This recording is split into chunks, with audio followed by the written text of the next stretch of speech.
Assalamualaikum warahmatullahi wabarakatuh. Perkenalkan, nama saya Zaid Hussein dengan NIM 17086312. Saya dari Fakultas Ilmu Keolahragaan, jurusan Pendidikan Olahraga, Universitas Negeri Padang. Di sini saya akan menjelaskan tentang persiapan gerakan fisik khusus dalam senam artistik. Oke, langsung saja saya akan menjelaskan bagian yang pertama, yaitu kondisi fisik khusus dalam senam artistik. Oke, di sini saya akan menjelaskan kondisi fisik khusus dalam senam artistik.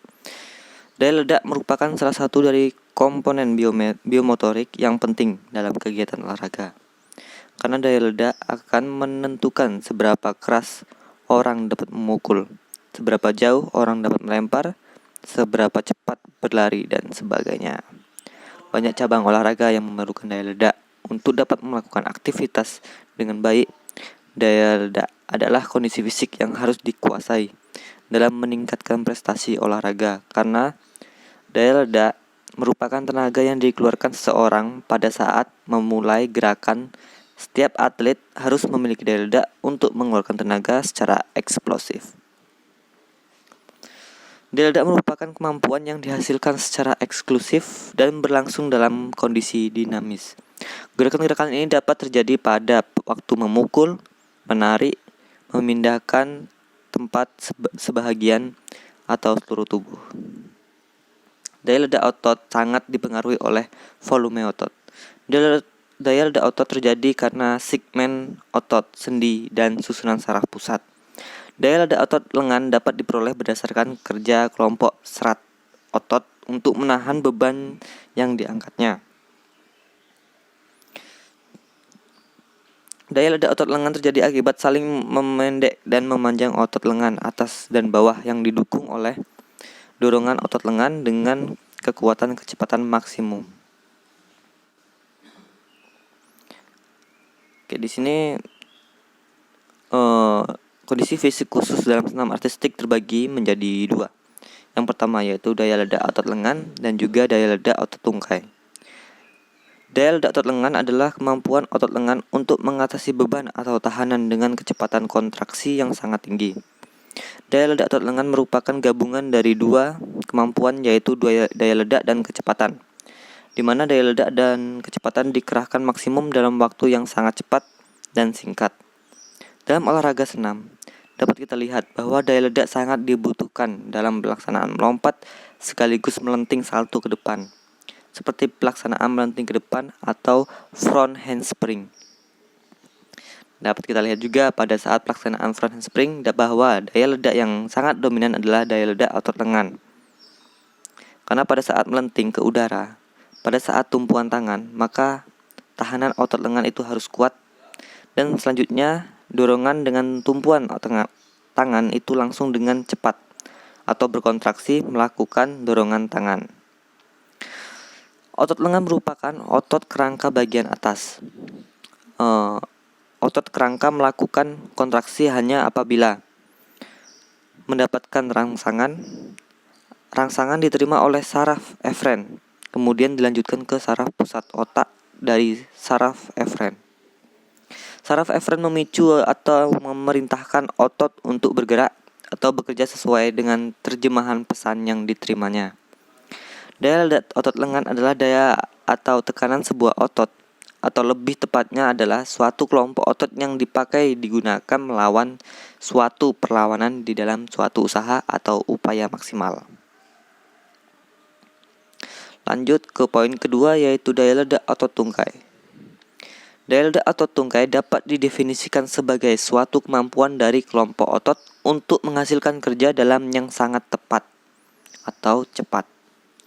Daya ledak otot tungkai adalah kemampuan otot untuk mengatasi beban atau tahanan dengan kecepatan kontraksi yang sangat tinggi. Elemen kondisi fisik ini merupakan produk dari kemampuan, kekuatan, dan kecepatan.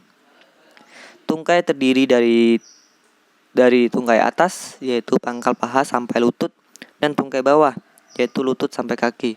Otot tungkai atas mempunyai selaput pembungkus yang sangat kuat dan disebut fascia lata yang dibagi atas 3 golongan, yaitu otot abduktor terdiri dari musculus adductor malleolus sebelah dalam, musculus adductor brevis sebelah tengah, musculus adductor longus sebelah luar. Ketiga otot ini menjadi satu yang disebut musculus adductor femoralis. Fungsinya menyelenggarakan gerakan abduksi dari femur. Lalu bagian yang kedua, musculus extensor, otot berkepala 4. Otot ini merupakan otot yang terbesar, terdiri dari musculus rectus femoris, musculus vastus lateralis external, lalu musculus vastus medialis internal, dan musculus vastus intermedial. Dan lalu otot flexor femoris yang terdapat di bagian belakang paha, terdiri dari biceps femoris, otot berkepala 2. Fungsinya membengkokkan paha dan meluruskan tungkai bawah. Musculus semimembranosus, otot seperti selaput. Fungsinya membengkokkan tungkai bawah. Musculus semitendinosus, otot seperti urat. Fungsinya membengkokkan urat bawah serta memutarkan ke dalam. Dan musculus sartorius, otot penjahit. Bentuknya panjang seperti pita, terdapat di bagian paha. Fungsinya eksorotasi femur memutar keluar pada waktu lutut mengentul, serta membantu gerakan fleksi femur dan membengkokkan keluar. Otot tungkai bawah terdiri dari otot tulang kering depan musculus tibialis anterior. Fungsinya mengangkat pinggir kaki sebelah tengah dan membengkokkan kaki.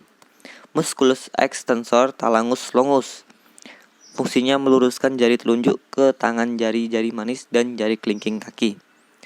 Lalu otot kedang jempol. Fungsinya dapat meluruskan ibu jari kaki. Urat-urat tersebut dipaut oleh ikat melintang dan ikat silang, sehingga otot itu bisa membengkokkan kaki ke atas. Jadi kondisi fisik khusus sangatlah penting dalam senam artistik ini, terutama dalam daya ledak otot lengan dan juga daya ledak otot tungkai. Daya ledak otot lengan bisa kita menggunakan latihan seperti push up, pull up dan sejenis latihan dalam menguatkan otot lengan. Oke, mungkin itu saja yang bisa saya sampaikan dalam materi kondisi fisik khusus dalam senam artistik. Saya Zaid Hussein, terima kasih. Assalamualaikum warahmatullahi wabarakatuh.